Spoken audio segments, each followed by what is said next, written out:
Hi, this is Julie Anderson. I'm the teacher of the visually impaired for the Fargo Public School System, and I'm doing a golden guide for the North Dakota Vision Services School for the Blind. I just wanted to show a few curriculum that I've had the opportunity to use over the many years I've taught. It's coming 35 years now, so it's hard to believe.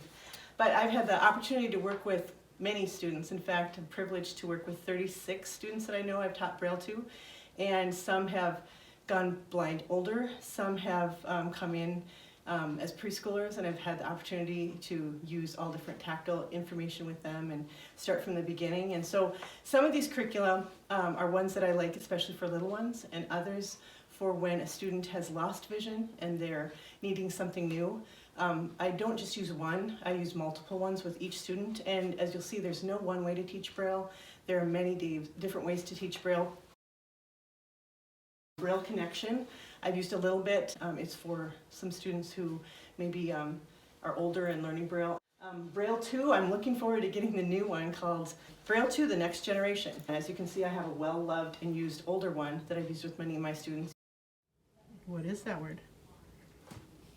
Child. Child, that's right. So here are sentences that go with the word child.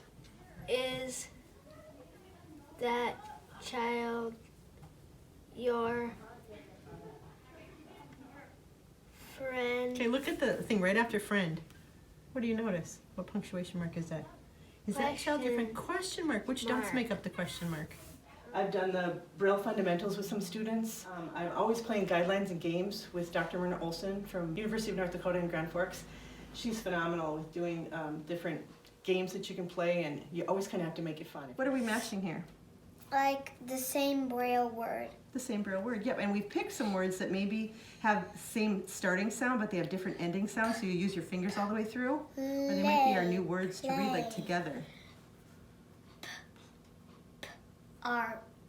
Play and park. Nope, those don't match. No, it's my turn. Okay. Together. Okay. I'm going to go to the next one. Together and play. Play. Oh. Lay. No! And lay. You already got a match. Good job. If you don't make it fun, there's no real purpose for the kids that they see right away to use Braille. The Unified English Braille Practice Sentences from Britta Becker. I just recently got that, and I love it because it has sentences that have certain contractions. As we look at a controlled word vocabulary, this just introduces certain contractions, and then you only have the sentences that go with that. So it's kind of a nice practice. Okay. The next one, the child will go with us.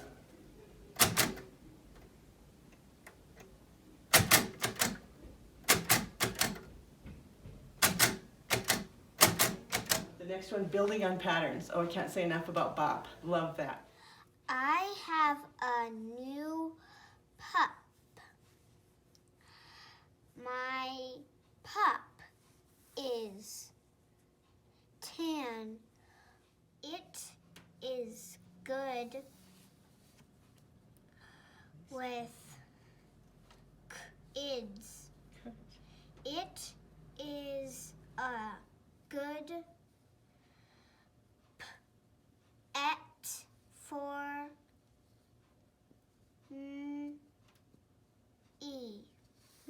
Yep. I did the old patterns with kids, and it was good, but this one is phenomenal, especially the preschool. You've hit it right on. They have activities for the kids. They give you ideas of things to put together. They give you stories in print. They give you the Braille copy for the child too.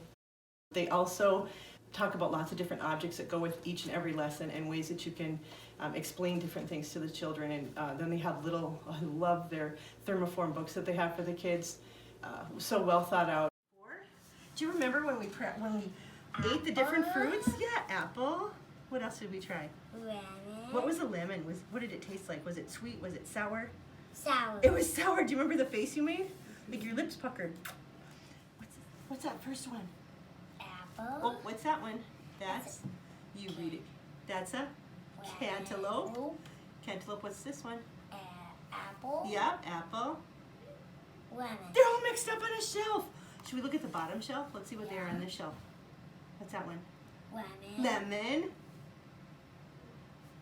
What's that one?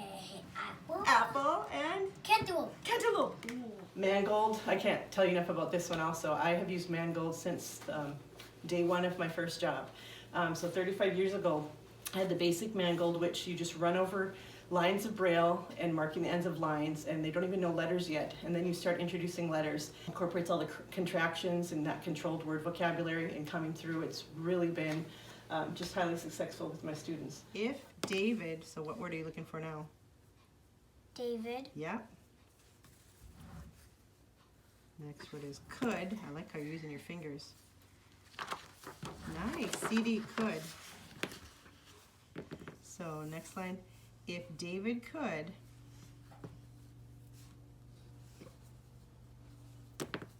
If David. They're not. They're tricking you this time, but you're not falling for it. Good job. I was just blessed to be under Diane Wormsley in the Individualized Meaning-Centered Approach to Braille Literacy, the I Am Able Field Test Practice Program. I learned so much from her. She's brilliant, and just going through the different steps. You'll see that they use the Caliphone reader, which please have someone make these again. They're awesome. But if you have an old language master or something that will help, you can just run the cards through. It's so motivating to students. They love to hear their voice and play it back. What did you say? Day. Day, and then you put it through and you just let it go all the way through. If you're right, then you put it on the left. If you need to redo it, you put it above, right? Put it, oh, wait. Good I time. almost saw it. Yeah. Good.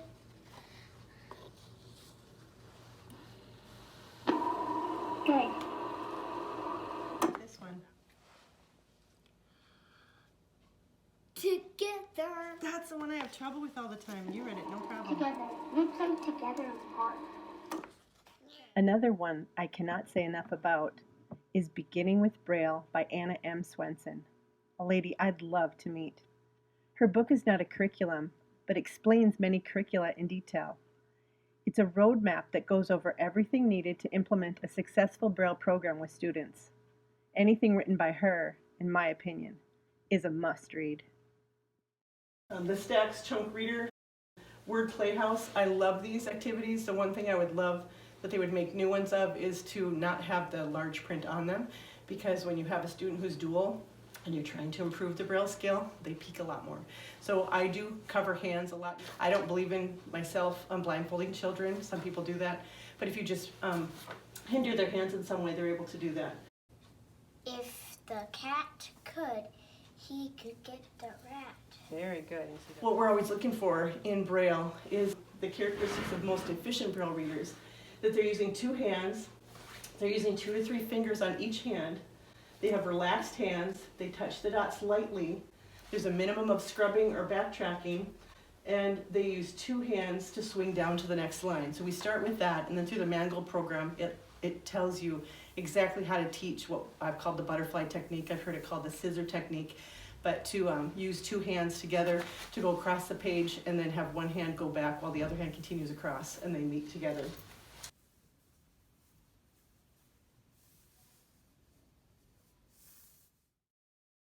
Looking at the reading readiness, you'll see a lot of those things hopefully in kids. The tactile discrimination you really want to work on with the little ones.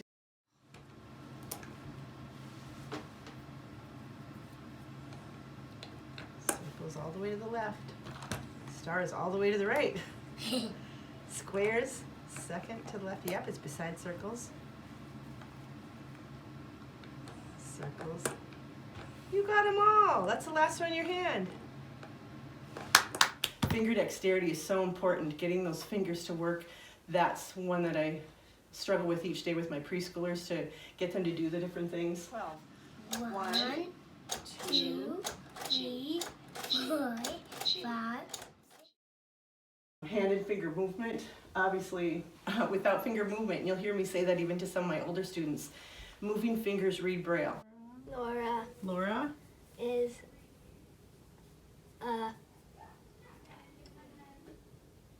moving fingers read Braille. And that sounds funny, but a lot of times when the kids get stuck, they just stop. Well, if your fingers are stopped, you're not reading. So you have to keep moving. It's the one way that it's real different from vision is that when we do reading jumps, our eyes do stop to read, but for Braille, you need to have that continuous movement. P-A-T-K-Z. Awesome, keep going, fingers. Yep, just wait, I'm gonna get your fingers ready. Okay, you go. T-I-T. Now there's a U. U, S. S. I also work on light finger touch, page turning,